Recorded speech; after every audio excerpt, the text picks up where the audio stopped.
En los tiempos en los que la gente no era tan respetuosa de las asambleas cristianas, de las reuniones y cultos, se cuentan que en un pueblo de la zona norte de Antioquia se había convertido un tipo, un señor, un hombre, que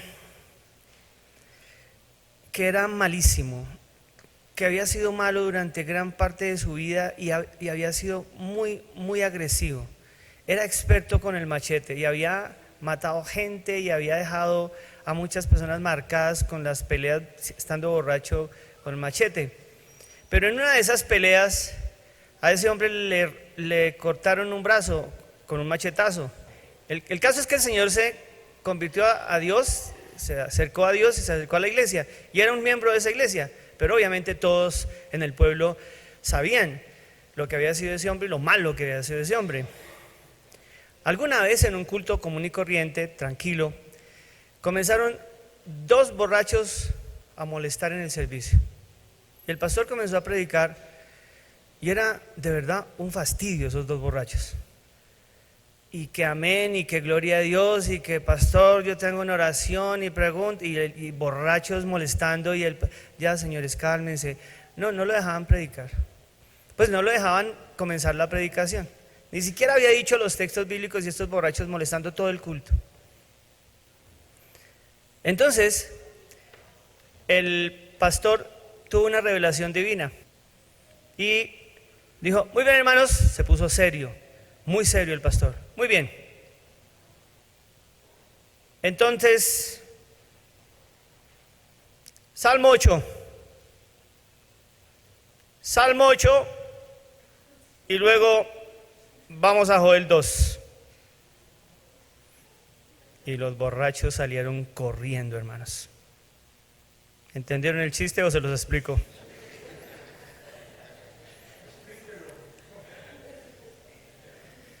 Cuando el pastor llamó que saliera el mocho, sabían que eso iba a ser plano de... Y luego iban a Joel 2. No le puedo explicar más porque es una grosería, ¿no? Bien, ese es uno de mis chistes preferidos. No sé cuántas veces los he contado. Bien, pero ahora, viendo eso, quiero que ustedes recuerden lo que el cántico en el Salmo 8 dice. Nosotros tenemos un Dios maravillosamente grande y poderoso, un Dios maravilloso y misericordioso. Pero mi propuesta para esta mañana, casi tarde ya, es que ustedes y yo, por favor, hagamos un ejercicio de conciencia. ¿Ya? El tema de la conciencia es un asunto de vieja data. Filósofos, teólogos, psicólogos, sociólogos han escrito hasta el cansancio sobre el tema de la conciencia. Básicamente es estar usted cierto de lo que es, de lo que tiene, de dónde está. Conciencia es estar en sí, ¿ya? En usted. Por ejemplo, tener conciencia en que usted es usted y no otro. Porque es que hay gente que no sabe, no tiene conciencia ni de eso. Por eso a mí me pueden molestar esos programitas y esos realities que ustedes siguen tan detenidamente como yo me llamo. No, eso es atentar contra la personalidad. Eso es atentar contra la identidad. O sea, una persona que dice, yo no me llamo Germán, sino me llamo Giacomonti, Sandro de América. Ay, por Dios, hermanos. Y que entonces se empieza a cantar, entonces lo vistan y le pongan la peluca y en serio, eso es una agresión contra la individualidad. Cierro el paréntesis porque usted aman, yo me llamo. Pero bueno, cuando estamos hablando de esto, estamos hablando de la conciencia. Es decir, ¿usted es consciente que es usted, que no es otra persona? ¿Usted es consciente quién es? Bueno, eso es importantísimo. Necesitamos saber quién soy yo realmente, en qué condición estoy yo. Es que hay personas, hermanos, que creen que son los mismos jóvenes de 35 años con poder y con dinero, y resulta que no, que es un viejito o una viejita de 80 y pico, de 70 y pico, bueno, de 80 y pico, porque ahora los señores 70, yo no soy viejo, no me llame vieja, bueno, está bien, de más edad, que están haciendo cosas como si fueran de 35, no tienen conciencia que ya no tienen 35. ¿Me hago entender lo de la conciencia? Hay gente que no tiene conciencia que gana el mínimo, o que gana 2 mínimos, no ganan 4 mínimos, no tienen conciencia de sus ingresos, y gastan como si ganaran mucho más, no tienen conciencia de su salario. ¿Estoy haciéndome entender? No hay conciencia, en este plano no hay conciencia, la gente no tiene conciencia política. Hoy todavía hay gente que está hablando bien de esa persona. Por Dios, no hay conciencia de lo que está sucediendo, de nuestra realidad, de su realidad. Y cuando uno pierde eso, es muy peligroso, hermanos. Es muy peligroso, porque usted se está engañando a sí mismo. Pero lo peor de todo es que cuando usted no tiene conciencia de quién es usted, de dónde está y de lo que está viviendo, entonces usted está fuera de la realidad. Y cuando usted o yo estamos fuera de la realidad, ¿cómo se le llama a esas personas? ¿Cómo se le llama? Locos, dementes.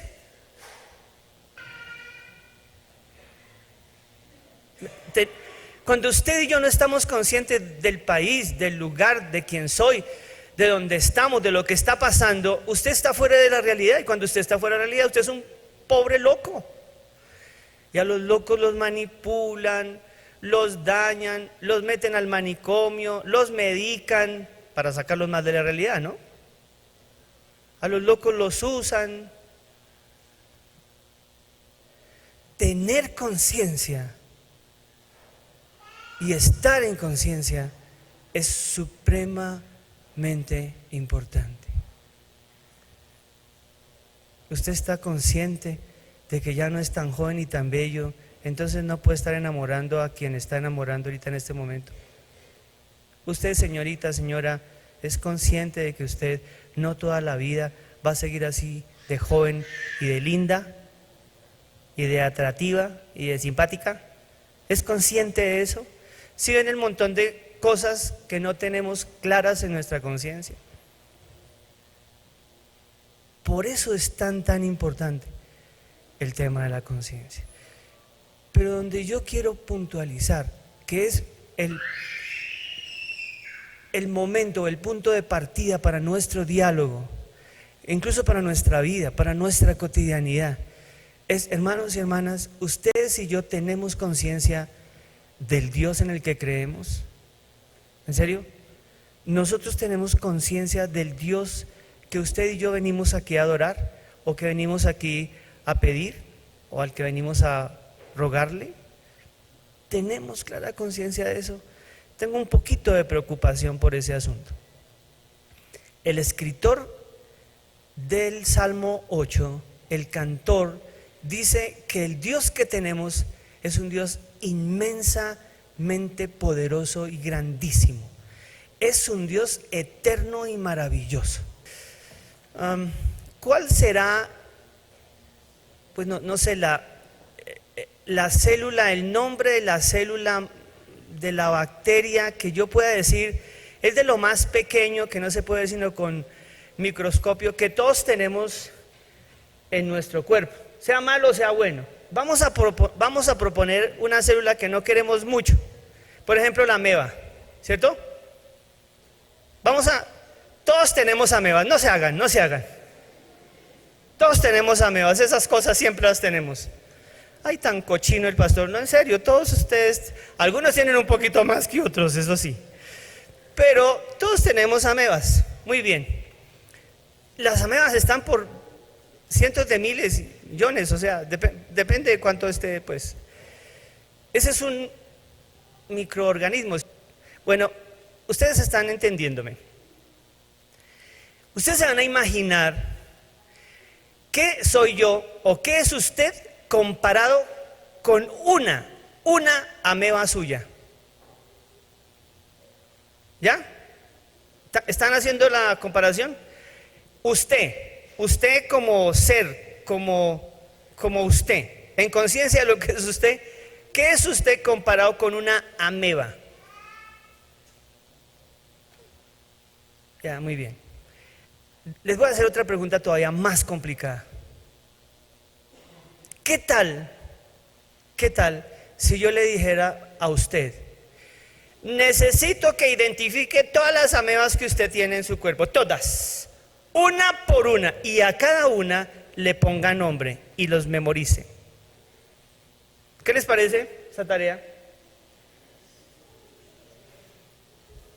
Entonces, la amebita Carlos, la amebita Joaquín, la amebita, todos amebitas, la amebita, entonces, que no solamente usted le ponga nombre, sino aparte de eso, a cada una de las amebitas usted las identifique.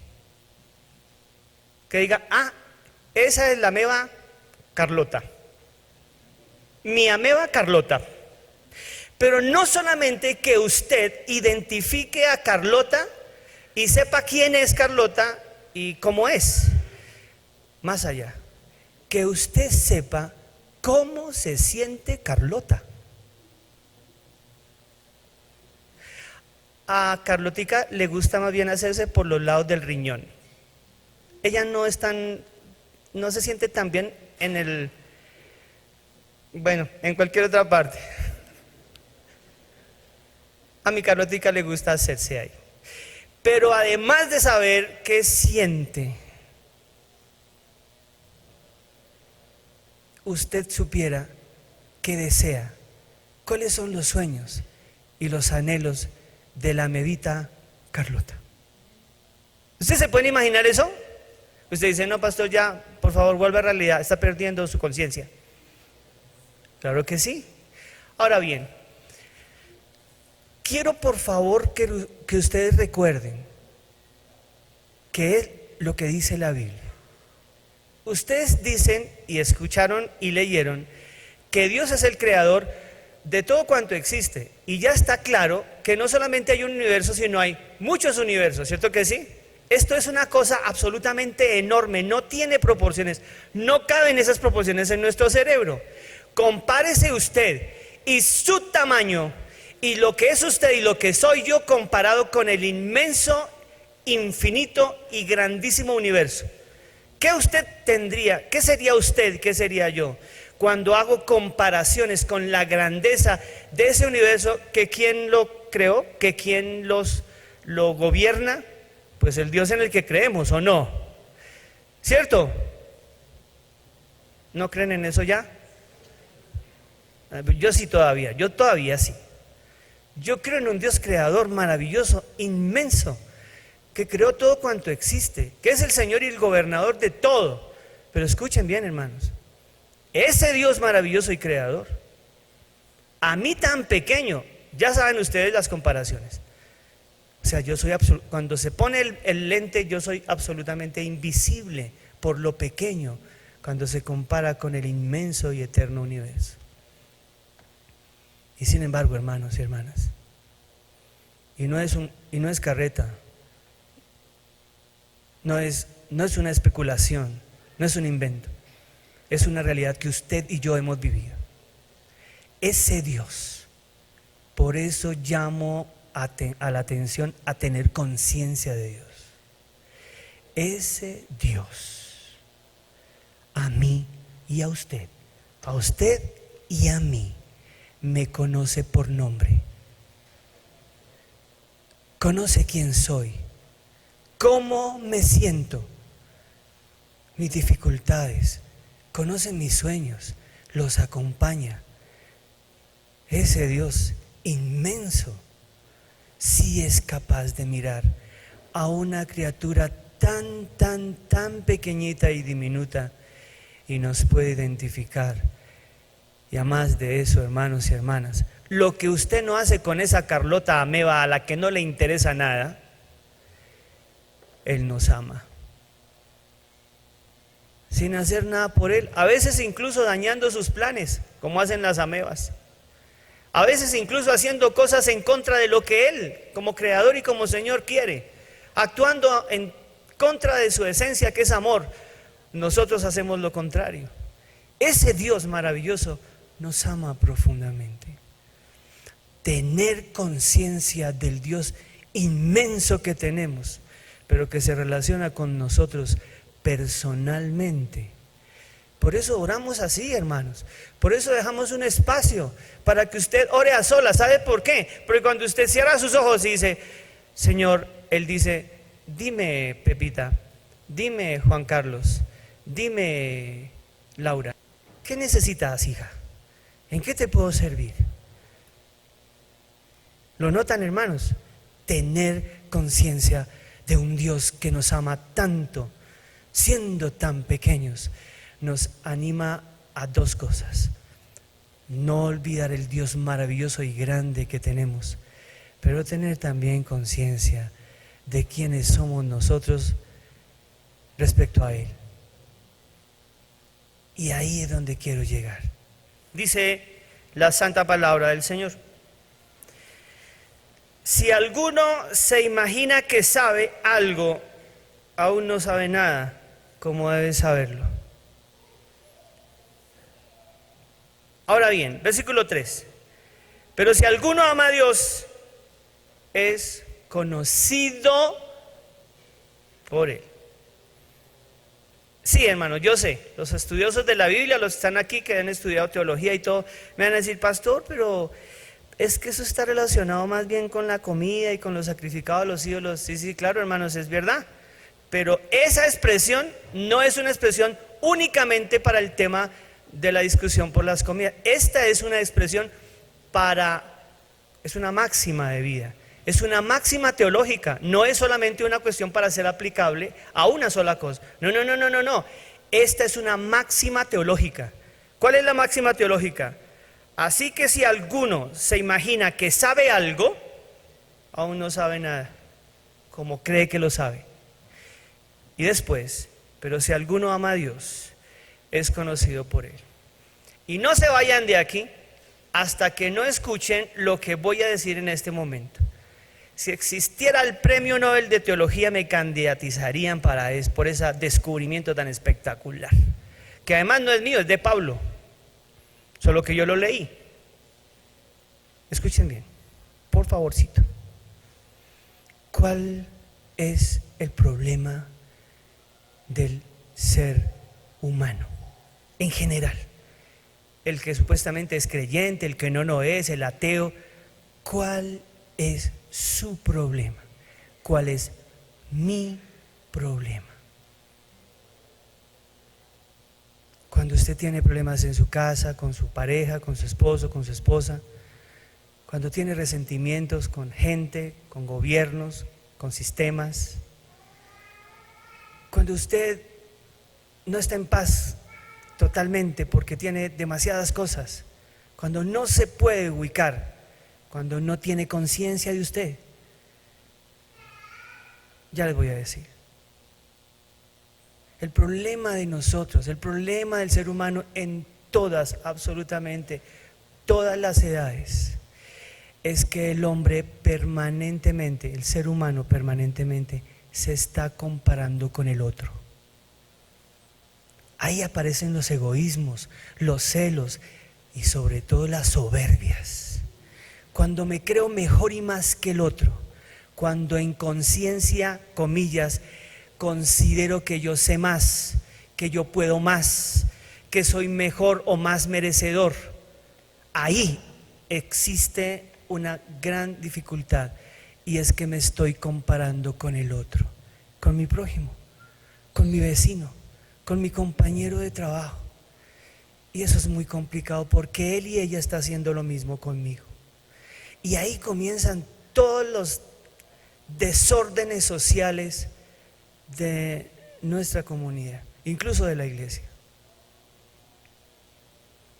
Y usted dice, pastor, ¿y qué? ¿Y qué? Pues que ese es el gran problema, hermanos. Y entonces, ¿qué hacemos? Quiero que hagan, por favor, hermanos, lo que dijo Pablo, que yo no sé si Pablo estaba consciente de esa inmensa inmensísima verdad. Y es, el problema se relaciona y se arregla, perdón, cuando usted y yo ya no nos comparemos con el hermano, sino al otro hermano lo veamos simplemente como el hermano. El que tiene las mismas dificultades que yo, el que tiene talentos y aptitudes y actitudes como yo. El principio debería ser uno. Y ahí es donde usted y yo tenemos problemas. Porque lo que nosotros deberíamos hacer en el diario, en el permanente diario vivir, es compararnos con Dios. Si usted tiene conciencia de lo que Dios es, que es su Padre, y usted tiene conciencia de lo que usted es y cómo va, cuando yo me comparo con Dios, todas las soberbias, todos los egoísmos, absolutamente todo eso que aparece cuando me comparo con mi hermano desaparecen. Porque termino reconociendo en humildad a un Dios que es mucho más grande que yo. Y que si quiero ser como Él quiere que yo sea, mi respuesta y mi conclusión es que me falta mucho. El ser humano se sigue comparando con el otro y se sigue matando con el otro. Cuando yo me acerco a Dios, entonces aparece el diálogo de Dios con Job. ¿Se acuerdan? Cuando Job creyó que era el mejor, era que se estaba comparando con sus amigos, se estaba comparando con su mujer, se estaba comparando con el otro.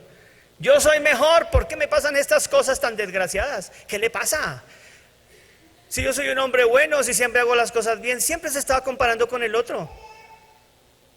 Pero cuando Dios le dijo, ven acá, contéstame algunas preguntas. Y empezó Dios a poner a Job a compararse con él y a mirar si lo conocía. ¿Qué dijo Job al final? ¿Qué dijo Job? Soy un pedazo de idiota, perdón, Señor. Qué estúpido fui, qué pecador soy. Yo de oídas te había oído, o sea, yo creí que te conocía. Yo creí que sabía de ti. No tengo idea. Me arrepiento, Señor. Me callo y dejo que tú me enseñes.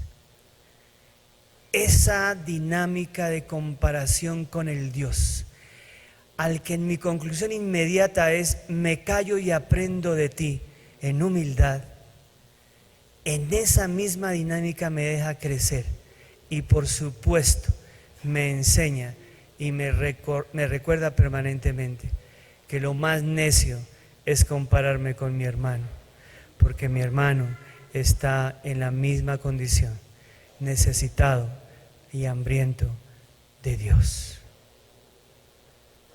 Si usted mira en conciencia al Dios que tiene, y yo también, un Dios que me ama en medio de su inmensidad y que me conoce, repito, por nombre, por sentimientos, por sueños, y me acerco a Él para que me enseñe, para que me siga enseñando.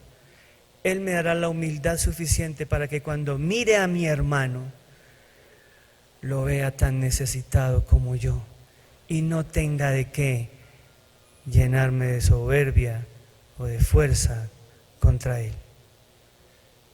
La humildad es el principio claro de una persona que puede y ha reconocido en conciencia quién es Dios. Entonces Pablo dice, si alguno se imagina que sabe, cuando se compara con el otro, se cree muy inteligente y muy sabio, pero si se compara con Dios, no sabe nada. Y cuando ella llegó al último semestre, se dio cuenta que lo que sabía en el primer semestre, en el segundo, en el tercero, no era nada. ¿Se acuerdan? Y después de que salió e hizo su especialización, se dio cuenta que el pregrado le ayudó poquito y que no sabía mucho. Y hay gente que sigue estudiando y se da cuenta que sabe muy poco. Ahora, en esas comparaciones que son tan humanas, ahora plantéenlo en términos de Dios y será usted el profesional más humilde y más sencillo de todos. El más servicial, el que anhela cada vez aprender más, un poquito más. Porque Pablo dice, no sabe nada. Y permítanme terminar con el versículo 3, que es maravilloso, hermanos. Es una perla de Pablo, maravillosa perla que nosotros hemos pasado por ahí. Dice la Biblia: pero si alguno ama a Dios, dice la Biblia, es conocido por él. Lo que está diciendo el texto literal en griego es que la demostración de que Dios te conoce a ti y a mí, la demostración, la prueba de que Dios te conoce a ti y a mí, es tu amor por Él. Es tu deseo de conocerle, de relacionarte con Él, de acompañarte con Él. Por eso Pablo dijo: si tú amas a Dios, significa que Él te conoce y está relacionándose contigo y te está amando también y te está enseñando. Y cuando eso hace Él conmigo, todas las soberbias, todas las angustias, todas esas cosas hartas con las que luchamos ya no van a estar, por lo menos ya no van a gobernar en nuestro ser. Conciencia de un Dios que me ama y me conoce, conciencia de mí que lo necesito tanto y que soy tan pequeñito pero tan grande para Él, conciencia de mí, conciencia de Dios. Eso me dará la bendición de saber y de tener conciencia de mi hermano, de mi hermana. Oremos.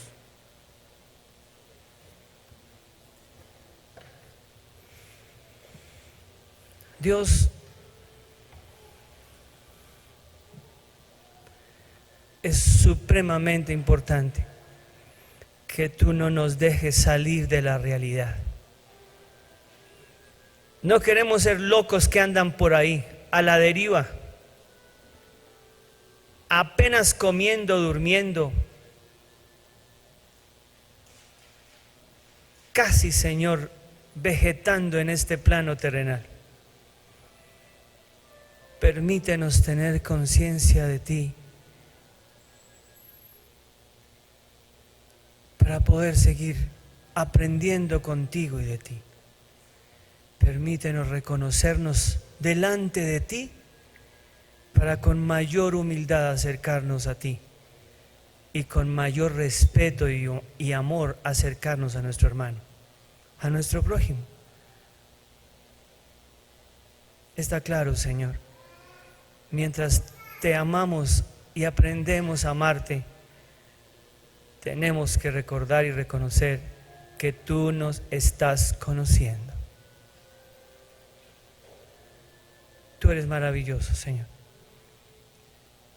Síguenos enseñando y no permitas que perdamos nuestra conciencia y que mantengamos nuestro ser, nuestra vida, nuestra mente en sus cabales. Por Jesús nuestro Señor oramos. Amén.